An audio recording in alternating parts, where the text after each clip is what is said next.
Hey everybody, wake up Patriots. How you guys doing today? It's September 5th, 2024. Got a full show for you today. As usual, I'll go over a lot of the polling and the election related stuff. I do plan to do that. I want to take a very brief look at the Electoral College because I've been reading some stuff that's indicating that if the Democrats lose this election, they are really, really in trouble in terms of the Electoral College, because in 2030, there's going to be another census, and it's not going to be pleasant for the blue state. So we'll get into that.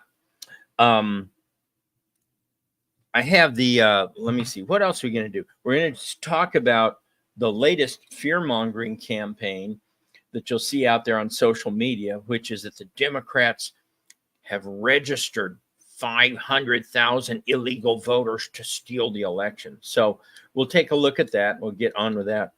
And then lastly, I have a kind of a point-making history story here. It's not about Israel, but it's about the State Department when Israel was coming into being a nation, and how the deep state and the State Department undercut and screwed Harry Truman time and again until he finally figured it out and had enough of them. And my point is going to be that it's not just Trump, that they've done this to a lot of presidents, and that's why this whole deep state organization has to go. So let's get started here. First of all, let's see. This fear porn. We have on our side a group of doomers, and I'm not going to name them because I don't want to give them one single more click than they're already getting. But if you go on X, Twitter, Facebook, or places like this, you're going to see a number of these people who never, ever one time post anything positive.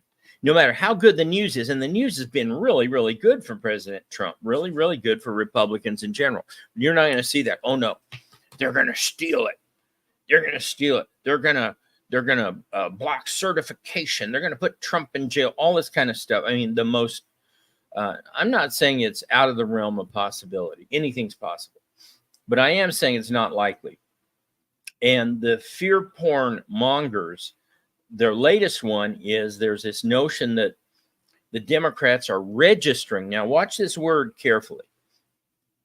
Registering hundreds of thousands of illegal voters who will vote Democratic and steal the election. Now, number one, you've been seeing some stories about how there are different federal and state registrations or driver's licenses or something like that, that the illegals are getting some sort of federal form, right? And that may be true, but those numbers are tiny compared to overall voting numbers. So I looked at Arizona because our data here is really good.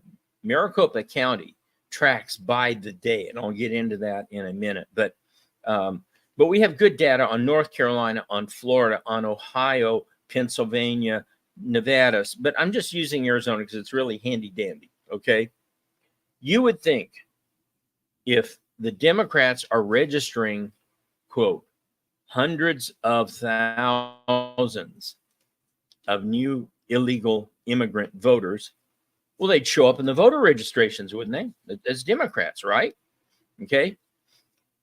In 2003, according to the Arizona State Secretary of State statistics, there were 4.16 million registered voters in Arizona. 4.16 million. Of those, there were 1.443 million Republicans, so 1.4 million Republicans, 1.4 million other. That's the way we here in Arizona label our independents, as other. And there were 1.2 million Democrats. So Republicans had about 130,000 lead in 2023. In 2024, all those numbers fell. There were only 4.09 million total voters, so that's down about 500,000. There were 1.45 million Republicans. That was down, that was up by 1,000. There were 1.3 million other, that was down by 100,000. And there were 1.19 million Democrats, so that was down by about 800,000. So what happened? How did the numbers fall? First of all, with this influx of illegal voter registrations, right? The numbers actually fell. Well, as do most states, Ohio just did this. Who else did it? Nevada just did this. States have been engaging in voter roll purges. Texas just took 100,000 voters off the rolls. They aren't real voters. They're dead. They moved. They're from Honduras. I don't know, but they took them off, right? So in this purge, Arizona lost a total of about 70,000 voters. Now realize our population here is skyrocketing. I mean, we're just growing. My little town of Chandler, I grew up in a little town called Chandler. When I grew up, it was 12,000 people total. We had a few hundred people in our graduating class at Chandler High School. Today, it's way over 250,000. I think it's close to 300,000 now. It's just exploded. At one point, I don't know if we still are, but at one point we were adding 2,000 people a month to Chandler. So you would have thought that with the population growth, there would be far more voters in 2024 than in 2023, but they're not. However, here's what's most interesting. Republicans are out registering Democrats like crazy here, like crazy. The total Republican lead now is a net 260,000. 260, 250,000 lead in Arizona. In Maricopa County alone, the lead for Republicans is now 162,000. Trump lost the state by 11,000. Okay. In 2020, there are 130,000 more Republicans than Democrats. So we have doubled the number of Republicans since 2020. And Maricopa County is growing so fast. By election day, it's probably going to be Republican plus 2.5. It was barely Republican in 2020. Now, I don't want to bury you in a blizzard of numbers. That's not the point. The point is, where are the illegals? If the let's say that the Democrats are registering thousands and thousands of illegals, how are they registering them? As independents? No, that's not in the data. They aren't growing. As Democrats? No. In fact, in some counties like Pima, which is Tucson, which is hugely liberal, it's like Arizona's Austin, they've actually lost numbers. Who's growing? Republicans. Huge. Well, Swikart, that's a clever plan by the Democrats to register all these illegals as Republicans. Oh, come on now. Like they used to say on ESPN, come on, man. When you register as a Republican, you're going to get all this Republican literature. You're going to get phone calls by Republicans. You're going to get Trump ads. Really? You're going to let these people get subjected to Republican propaganda for 3 or 4 months? Really? That's your plan? No. In other words, there ain't no illegals showing up in the system. They got to be registered to vote. Okay, you can cheat once they're registered. When you have 100,000 dead people registered on the rolls, you can cheat by sending in their ballots. Can't cheat if they're not registered. Now, how about this one? My friend Seth Keshel, I urge you to follow him over on Substack, SETHKESHEL, Seth Keshel. He does a lot with statistics. And he looked at all the states that report registrations when you sign up to vote. Many states don't. Wisconsin, Michigan, Texas doesn't. But Georgia, Arizona, Nevada, Pennsylvania, Ohio, Florida. Who else does? I'm trying to think. Iowa. Okay. Some really important states do not, like New Jersey and Virginia. Like Virginia, Michigan, Wisconsin. Anyway, 30. That's the number you need to know. 30 states register by party.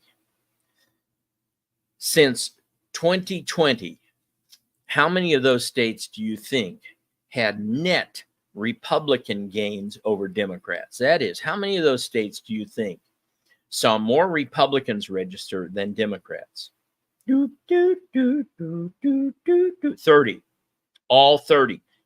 In Jersey, and no, we're not going to win New Jersey unless there's a real big sweep. It's possible, but probably not, because Republicans only comprise about 18% of the total Jersey populace.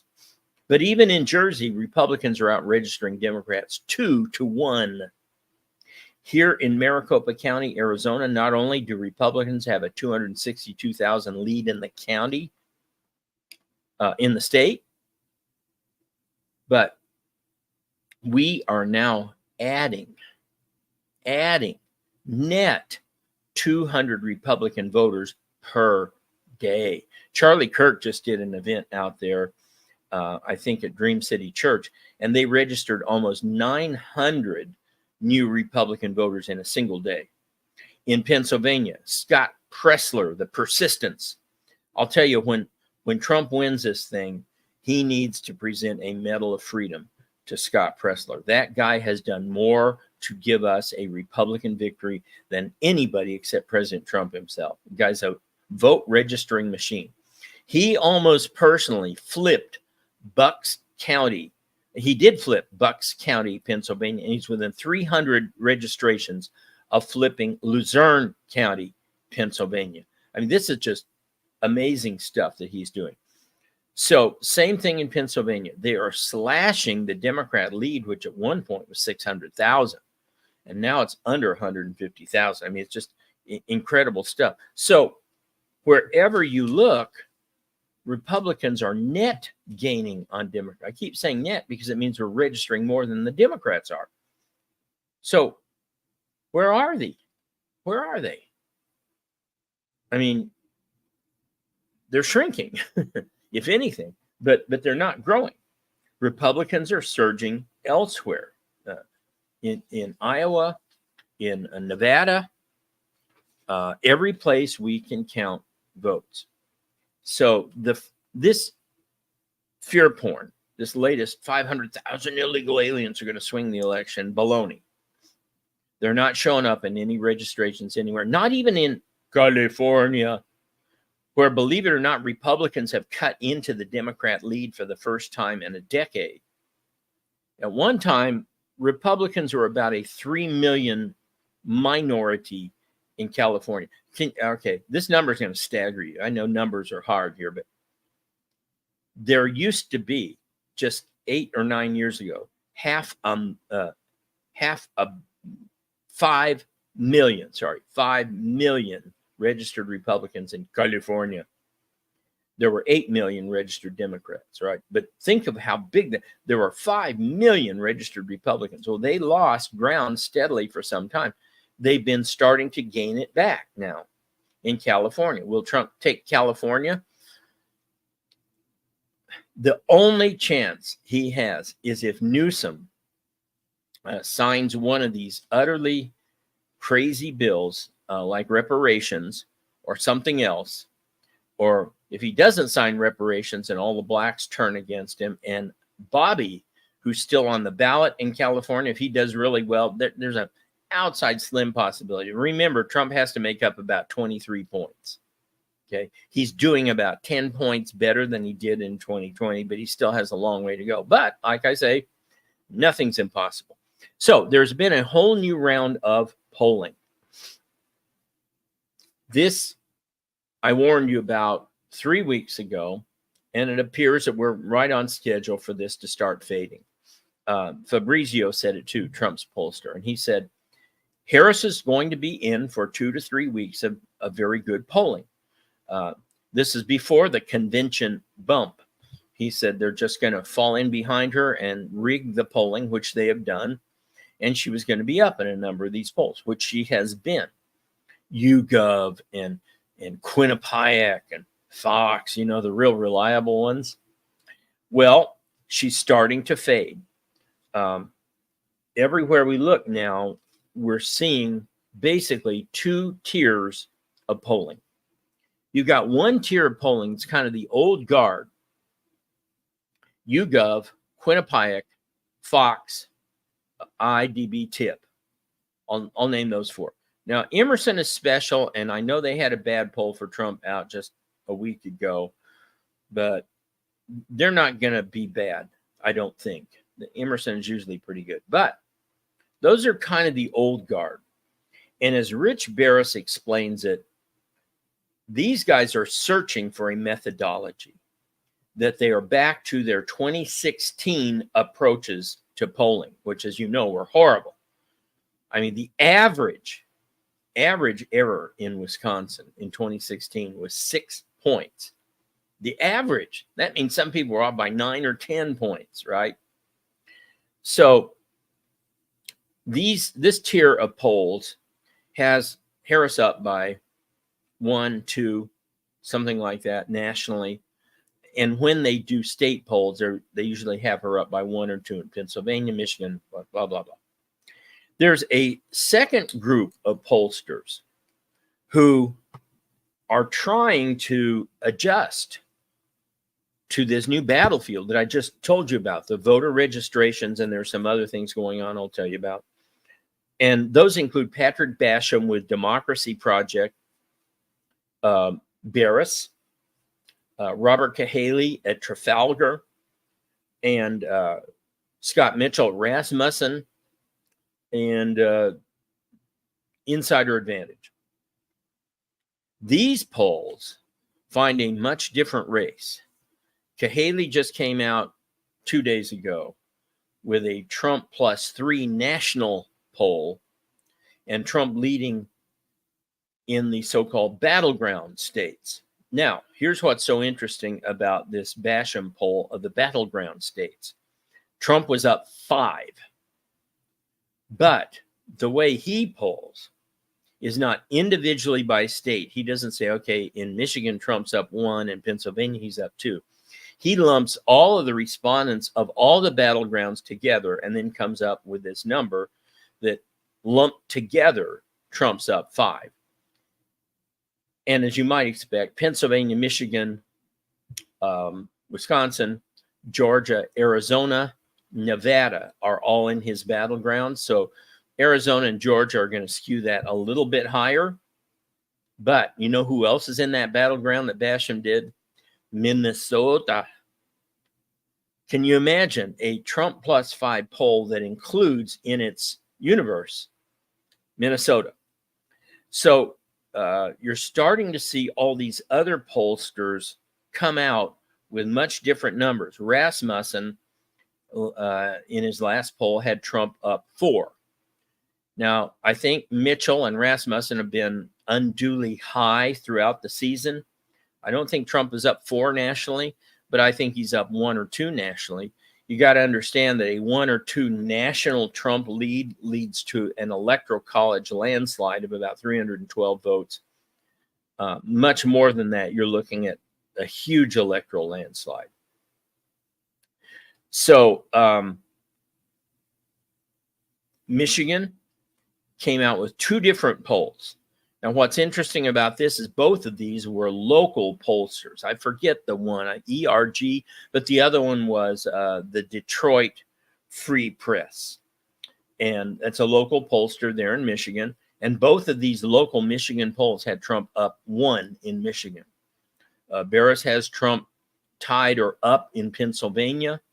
All the other pollsters have Trump up as much as 2 or 3 in Pennsylvania, up in Wisconsin, up in, when I say other pollsters, I mean this other tier of pollsters, okay? So what's happening? These guys, the second tier of pollsters who have Trump up, are trying to adjust for the voter registrations that we're seeing, for the other signals on the ground that show that Trump is doing really well. For example, I may have mentioned this last time, but I'll say it again. In Georgia, the early ballot requests, those people who say, yes, I want an early ballot. Now, remember, the early ballots were the source of the steal in 2020. They were the mules, right? You get a nursing home that has like 20 people in it because 80 have died, but you make requests for 100 people, not counting those who've died, and then a Democrat operative goes in there and fills out those other 80 ballots, drops them in a box. You do that 10,000 times, okay? So early ballot requests in Georgia, which Trump lost by 11,000, are down massively. The total number of requests are down 90%. So there ain't going to be no mules coming out of Georgia this time. They're not going to steal that one. In Pennsylvania, we don't have a gross number, but I have a number of Democrats for you.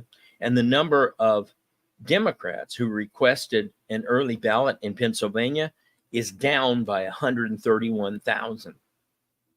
Trump lost Pennsylvania by 80,000. Right just in the number of the early ballots being requested in 2 states is enough to hand this election to Trump. And I think these pollsters are all seeing this. Now, there's some interesting developments in the Senate races. This is another indicator of where things are heading, right? Because if the Senate races are all closing, Trump's not losing.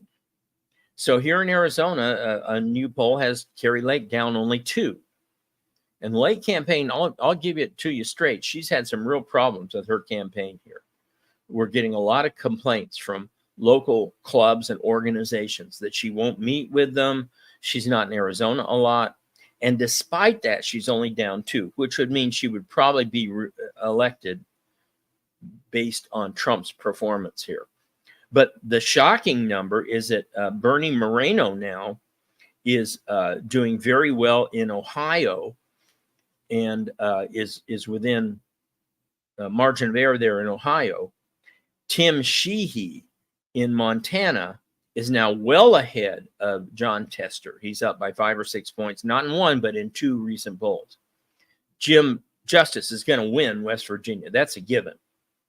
Okay.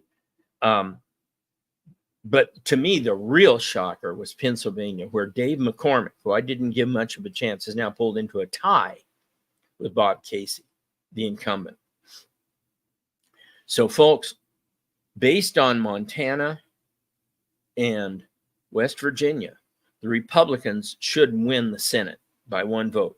Now, if Lake and Moreno, McCormick all pulled over, and Rogers in Michigan is close too, the Republicans could get a 4, 5, even 6 seat Senate win.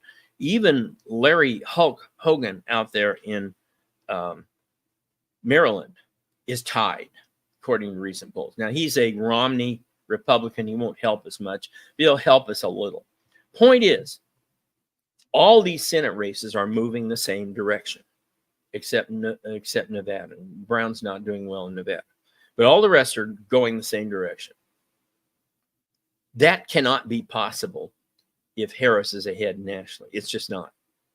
So I think you have to look at that different tier of polling, that group of 4 or 5 pollsters I mentioned to you, and say that their models now appear to be correct. But we'll see. All right, well, let's hear from our sponsor. You know, things aren't getting any better. They're fighting about whether or not the Fed is going to raise or cut interest rates, which would be good for borrowers, not great, because the interest rates are still going to be enormously high. But trust me on this, if they cut interest rates, you're going to see inflation spike back up again. Now, there's been debate over whether or not we've had core inflation. It seems that we still have a little bit of core inflation, despite claims to the contrary. How do you protect yourself? You protect yourself with silver and gold. And the people at Colonial Metals are ready to help the Wake Up Patriots crew. They're going to set you up with a self-directed IRA where you can withdraw your silver or gold anytime you want to. This is very important if somebody's holding your metals, right? They're going to help you set up a special account. One of their offers is you set up a certain type of account with them. They will give you a free safe and $10,000 to start up in silver. So give them a call at 800-805-4034. That's 800-805-4034. And that's Colonial Metals. All right. So we've kind of looked at some of this polling. Let me see if there's anything else I wanted to mention to you. The betting markets. The betting markets now have all shifted to Trump, and not just for the whole election, but individual by state. Nate Silver, whom I trust as much as I trust Joe Biden around a child, the betting markets and Nate Silver now are showing Trump increasing his lead over Harris. Now, I keep talking about these non-polling indicators. Where has Harris been in her campaign in the last week? She's been in New Hampshire and Minnesota. What? No Republican has won New Hampshire since the year 2000. Why is she in New Hampshire? This should be just a gimme. Why is she in Minnesota? I can't remember. I think it was Reagan was the last one to Bush. Bush was the last one. George H.W. Bush was the last one to win Minnesota. Why is she there? Well, that's an indicator that they're in deep trouble and that they've already pretty much written off Pennsylvania. Now, I think she is making one last stab at Pennsylvania because the news came out yesterday that she's going to camp out in Allegheny County around Pittsburgh, I think, for 5 straight days and do events. So someone said today, boy, I bet she regrets not having picked the Minnesota governor, right? Well, too late now. I'm sorry, the Pennsylvania governor. She picked the Minnesota governor instead. So she could have had a Pennsylvanian on the ticket. I don't know that would help. I don't know that Shapiro would help her all that much, but maybe some. But I think the Democrats know for them, their only hope is to keep Trump from winning Pennsylvania. I think they'll roll the dice on Michigan and Wisconsin and Nevada. Remember, Trump could win it with Nevada and Michigan, or I think with Nevada and Wisconsin and Nebraska too. So where the candidates are is very important. Now, let's talk just a little bit here about the Electoral College. And the reason I bring this up as a topic today is because I've been reading some books. I'm working on a new book called America in the 21st Century. Hard to believe that a quarter of the century is already gone, right? And one of the books I read was The New Populist Majority by Troy Olson and Gavin Wax. This is kind of a response to a book that came out around 2010 by Rui Teixeira and John Judas called The New Democratic Majority. That didn't work out so well. And Rui Teixeira will admit it. Rui Teixeira has a column on Substack called The Liberal Patriot. Rui Teixeira, The Liberal Patriot. He's one of the few liberals I bother to read because he's honest. And he tells you exactly what's happening in the party. And he's been screaming that they're losing men and they're losing working class of both sexes and all races. Okay. So he wrote a book called The New Democrat Majority about 15 years ago that did not pan out. Well, Olson and Wax wrote this book, The New Populist Majority, that supposes a as you might expect, a new populist majority, kind of a fusion ticket like we see with Trump and RFK, taking over the country. And they had a number of states that they thought were, quote, drifting into the Republican camp, Virginia and New Mexico and some others. Well, there's some real problems there. I mean, New Mexico, on paper, you'd say it's a southwestern state. Don't they have southwestern kind of cowboy values? No. New Mexico has a lot of Indians, Native Americans, and there's a lot of poverty there. There's some energy industry, but that's been squashed by the Democrat governors. So the energy industry can't get going enough in New Mexico to make a difference in New Mexican politics.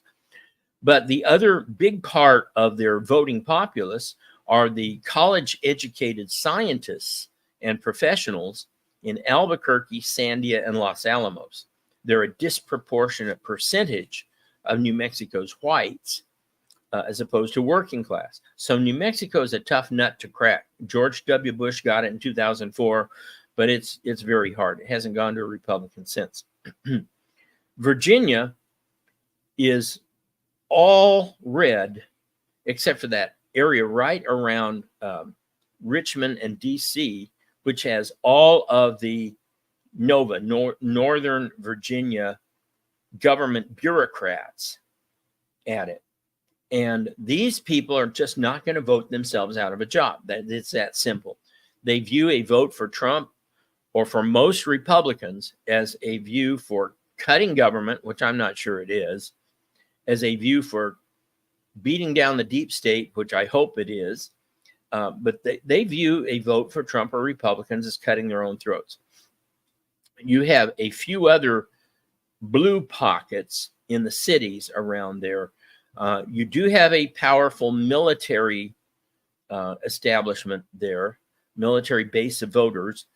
And the most recent polling that's any good shows that by a strong margin, I wouldn't say overwhelming, and I that's why, again, I doubt the polling, I think, is bigger than that.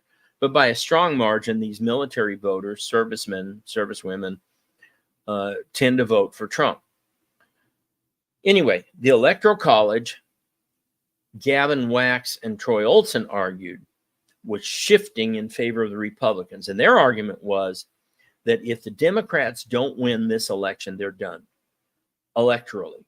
That the trends are such that when the 2030 census comes out, it's going to add a lot more Republican electoral votes, 7 or 8, maybe 20. And it's going to be very, very hard for Democrats to recover from that. Now, part of the problem is that for the Democrats is that the states like North Carolina, Texas, Arizona, Florida are growing big. They're growing huge. States, blue states such as California, Illinois, New York are shrinking. They're losing populations. So just in that dynamic alone, you're starting to see a major shift in the Electoral College. But as I said, states that should be swinging, like New Mexico, Virginia, are not swinging like we hope they would. So my friend Seth Keshel, again, did a census analysis of the populations in 2020. And what he found was that basically the Census Bureau has been cheating some of these red states out of a lot of votes, that they undercounted, he argues, and he testified before the Arizona legislature on this, that they undercounted Arizona, Texas, Florida, North Carolina, and that in their overcounting of blue states, the net difference, he argues, was between 16 and 20 electoral votes that the Census Bureau basically stole from us. In other words, right now, this election should already be won, regardless of what happens, because the states in which Trump is clearly leading according to this new census data, or to the 2020 census data, should have Trump with another 16 to 20 electoral votes. And so Keschel argues that the Census Bureau did us no favors, and that must be addressed again in 2030, because they can't be allowed to get away with this again. Even with that cheat in the census, the chances are that there's going to be another 10 to 20 electoral votes shifted to Trump states that right now would vote Trump. So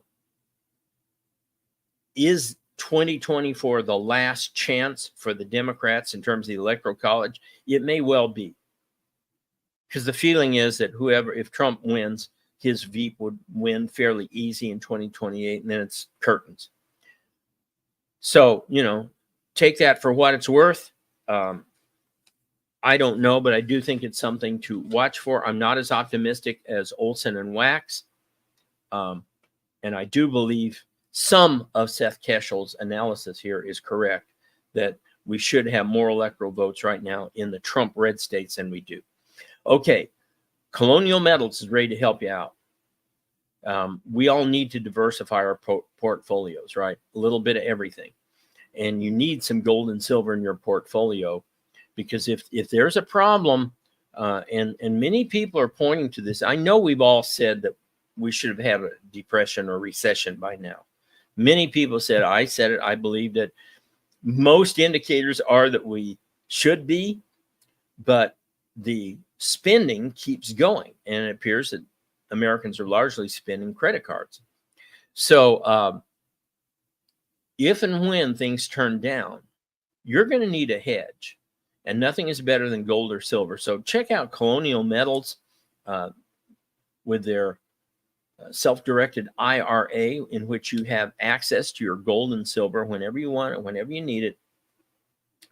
That's very important. I have a friend in Ohio who he would get these calls all the time. We'd be traveling in a car going to meet investors, and he'd always get these calls from metals guys. And the first question he'd ask him, do I hold my own gold and silver?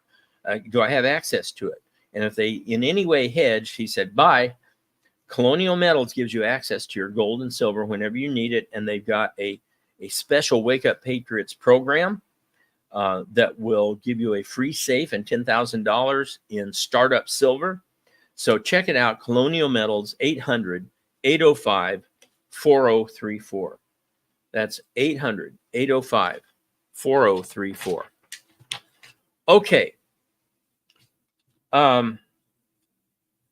I wanted to talk about something here that is historical. You might, gee, that's a shocker, Swikart. Why are you talking about history? Well, by the way, if you haven't read Patriots History of the United States, Patriots History of Globalism, get them now on the Wild World of History website. I have a full curriculum in U.S. and world history. We'll talk about that later. But I always look for times in history that reflect what's going on now. I do not believe that history repeats itself, but I do believe it resembles itself.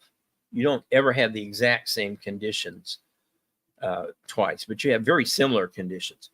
So what I wanted to talk to you about was Harry Truman and the state of Israel.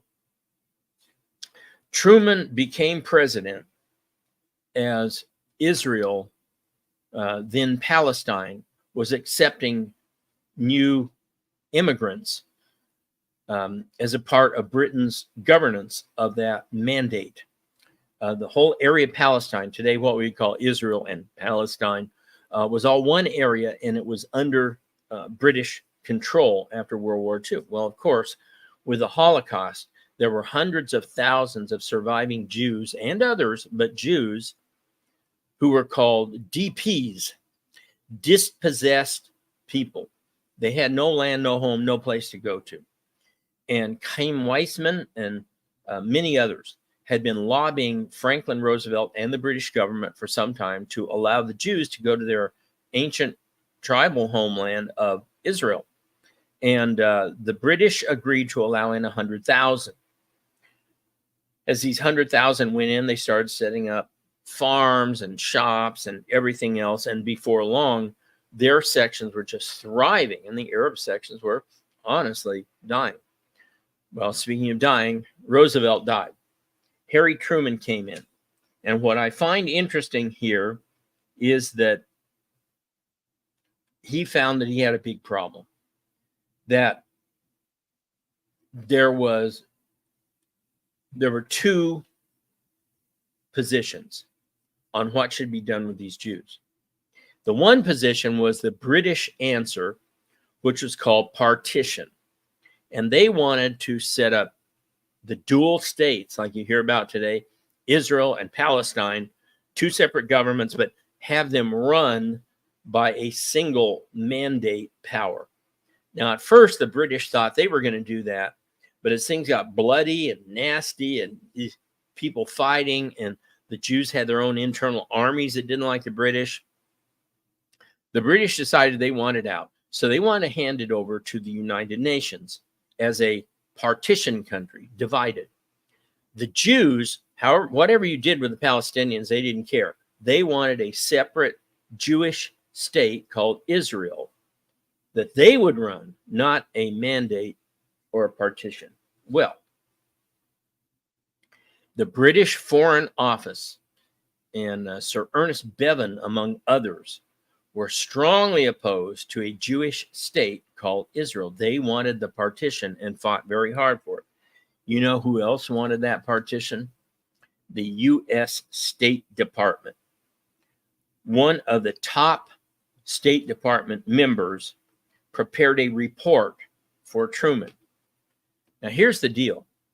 Truman favored the Jewish state solution. He favored Israel. He wanted an Israel state, okay? But the State Department didn't. The State Department wanted the partition.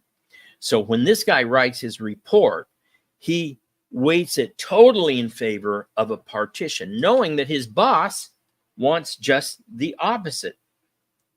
He's an employee. And he even wrote in this report that, oh, you know, if we set up the state of Israel, that could even threaten the Marshall Plan in Europe. I mean, they lied. They lied like they did to President Trump. That's my point. That's where I'm going with this, is that Trump was being lied to by his own subordinates in the CIA and by the State Department. It's nothing new. So eventually, people tried to convince Truman to go along with the State Department view, especially a guy named Loy, L-O-Y, Loy Henderson. And he was kind of taking Truman's policy, and he was to present a report, a speech, to the United Nations. Now, Henderson favored partition, as did all the other members of the State Department. Truman didn't believe their report. Then a guy named Warren Austin, another backstabber, gave a speech to the UN where he said Truman supported partition, which he absolutely did not. So I wanted to just do this little thing here. This is a fascinating book called Safe Haven by Ron and Alice Radosh, very good historians. And here's what Truman said. I want you to know how badly they stabbed him in the back to understand how badly the State Department did with President Trump. Quote, "The State Department pulled the rug from under me today. I didn't expect that would happen," Truman said. "In Key West, or en route therefrom, St. Croix, I approved the speech that this guy Austin gave and statement of policy by Senator Austin to the UN meeting." Now, Truman thought he was approving the Israel one government solution. "This morning, I find that the State Department has reversed my Palestine policy. The first I know about it is what I see in the papers. Now, I'm now in the position of being a liar and a double crosser. I've never felt so in my life." And then he comes up with this final line. There are people on the third and fourth levels of the State Department who have always wanted to cut my throat. They've succeeded in doing it. Man. Now, eventually, of course, Israel became a state, and that would be, where's my date here? Make sure I get this date right. May 14th, 1948. And yes, May 14th, 1948. And the first country to recognize the state of Israel was the United States. Okay, we've always supported Israel. We did that. But what I wanted to bring to your attention was how badly the State Department tried to undercut Truman. You know that in the partition before Israel became a state, this whole mandate of Palestine, you ready for this one? The whole mandate of Palestine, according to British appointment, they appointed this guy, a guy named Haj al-Husseini. Haj al-Husseini ran the mandate. He was Grand Mufti of Jerusalem. Haj al-Husseini. You know who this guy was? He was a virulent anti-Semite. He hated Jews so much during World War II, in the 1930s and lead up to World War II. He visited Hitler in Germany. And he said, how soon can you get down here and kill these Jews down here in the Middle East? What can we do to help you? And he helped raise a whole division of Serbian Jews. That whole area was Serbia then, of Serbian Arabs, Serbian Muslims, to go fight in Russia for Hitler. That's how much he hated the Jews. And this guy was running the whole area of Palestine. So when you hear these stories of Trump, it was a little less so under Reagan because George Shultz was in charge of the Reagan administration's State Department. Shultz was a pretty honorable guy. He started as a Reagan critic and Reagan opponent, but Reagan won him over. And by 1986, some of the big summit meetings, Shultz was fully in line with President Reagan's position, especially about SDI. There's a classic moment at the Reykjavik meeting with Gorbachev, where Reagan's on one side of the table, Gorbachev's on the other side. They had shockingly agreed to get rid of all nuclear weapons. Did you guys know this, that they had at one time agreed to get rid of all nuclear weapons? And just as they were about to put signatures to paper, Gorbachev threw a curveball. He said, oh, wait a minute. Well, we have to also remove SDI from these talks. You've got to stop SDI. And that was an absolute line that he would not cross. That Reagan was insistent. SDI was in its research phase. It wasn't a weapon. He says, well, no, we're not going to include that, Michael. We're just not going to do that. And Gorbachev was infuriated, and he says, well, we won't sign. And so Reagan was sitting there with the folder in front of him, and George Shultz was standing over his shoulder. And Reagan at that moment looked up at Shultz, and he says, George, am I wrong on this? And Shultz said, no, Mr. President, you're absolutely right. Reagan folded up the binder, got up, not another word to Gorbachev, and walked out. And Gorbachev freaked out, and he jumped up, and he's doddering along after Reagan. He goes, Mr. President. And Reagan turns and goes, what? He says, I don't know what else I could have done. And Reagan very coldly said, you could have said yes. And he got into the limo and drove off. And he was so steamed. And Reagan very seldom got extremely angry, but he was so steamed at all of this that he would read his speeches from note cards. He got a lot of guff for that. Reagan would read his speeches from note cards. And he had his next speech for the press when he got, unlike a certain presidential candidate who won't take any questions or make any speeches before the press, just runs off along with her vice president, with a goofy wave. Have you ever seen anybody wave like that? Anyway, back to the story. Reagan had his note cards for the speech at Reykjavik to give to the press. And he had them in order, and he kept reshuffling the note cards in the limo. He was so angry. He's just sitting there, and Schultz is watching this. He goes, "Mr. President, are you okay?" He says, "George, he could have said yes." That's how much Reagan wanted to get rid of nuclear weapons.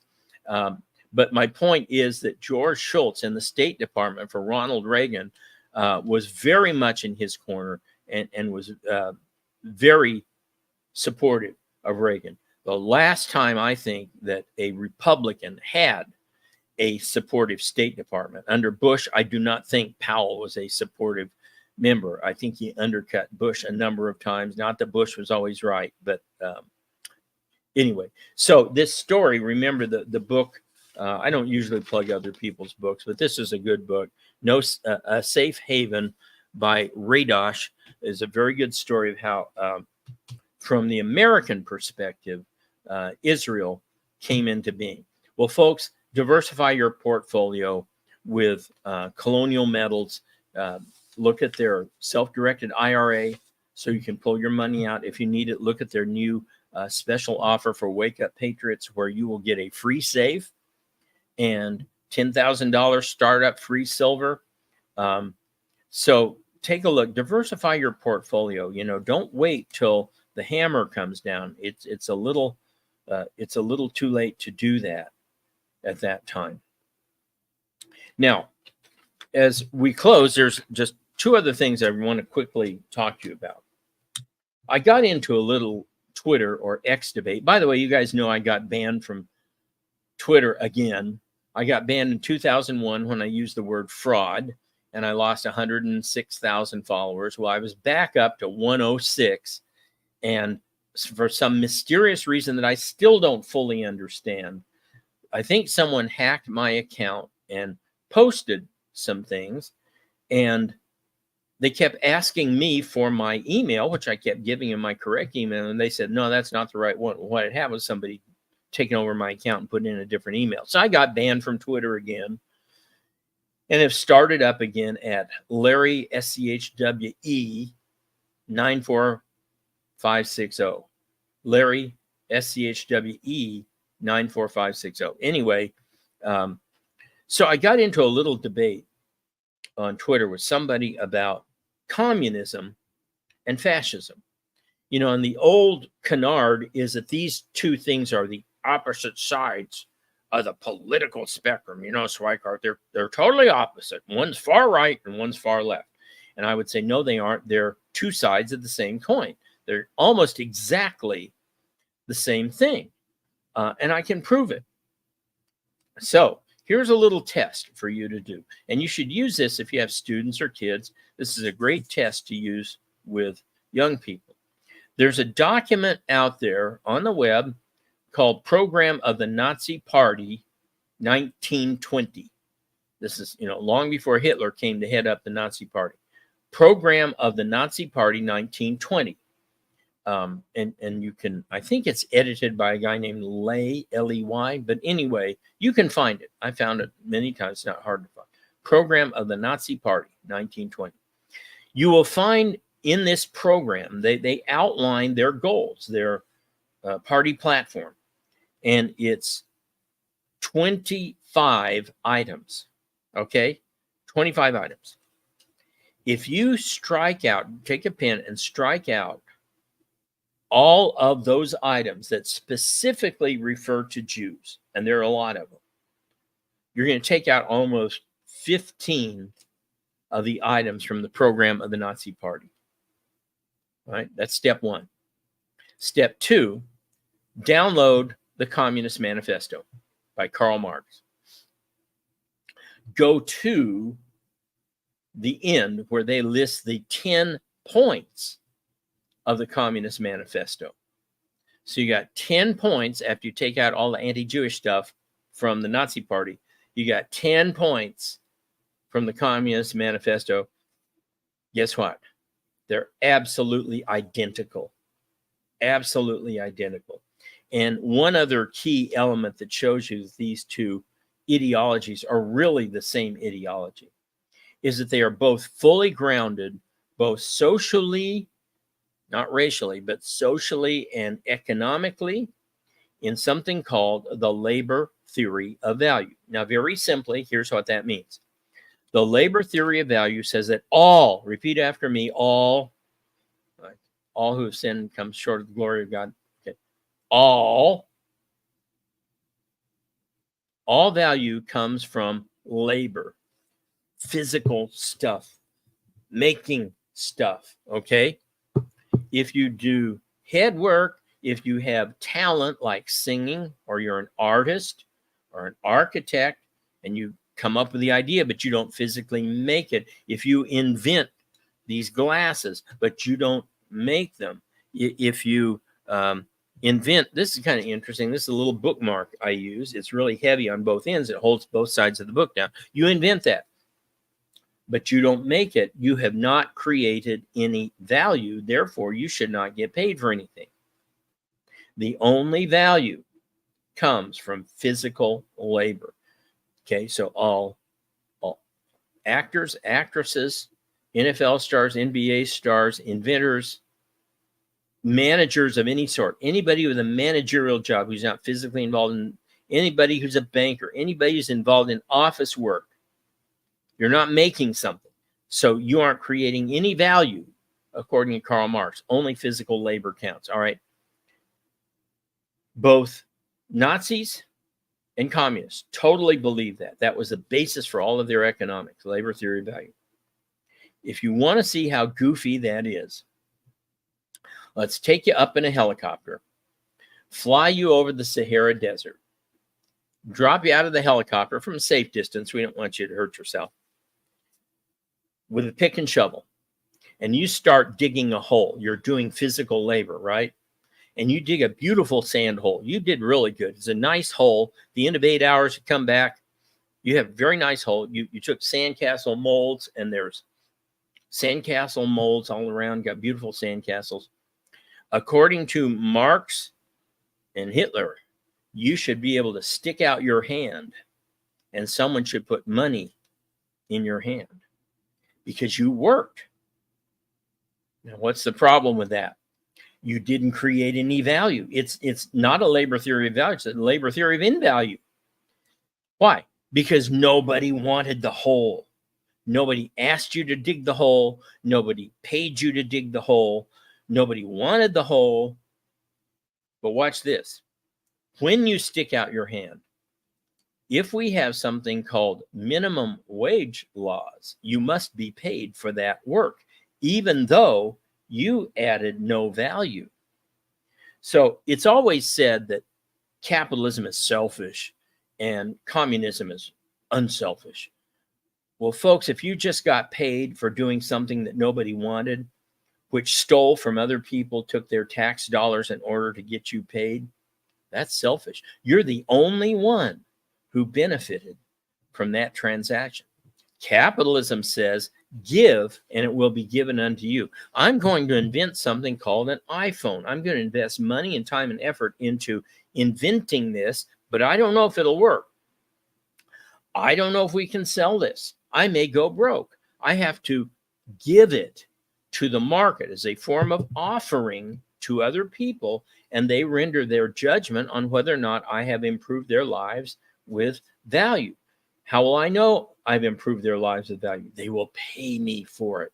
They will actually give me their money, which is, ready for this, a physical representation of your time, talent, and energy. Money is a physical representation of time, talent, and energy. So when somebody pays you money for having done anything, it means they value what you did for them. So remember that fascism and communism are both followers of the labor theory of value, among many, many other things. And that's why they are two sides of the same coin. Well, everybody, it's been great. As always, thanks to Ed Henry for letting me have this slot here. And remember, you can go to Wild World of History and get a full U.S. and world history curriculum. I teach every lesson in full video with maps, charts, graphs, everything. There's 22 lessons to go with the 22 chapters of A Patriot's History of the United States. The course follows the book. Or if you want more politics, go over to the Wild World of Politics. And if you become an insider member, it's $6 a month. You can get my Larry's Commentary, political analysis of polling and races and all that 3 days a week. So check it out. And folks, it's been fun. Wake up, Patriots. Should be awake now. I'll see you guys back here next week.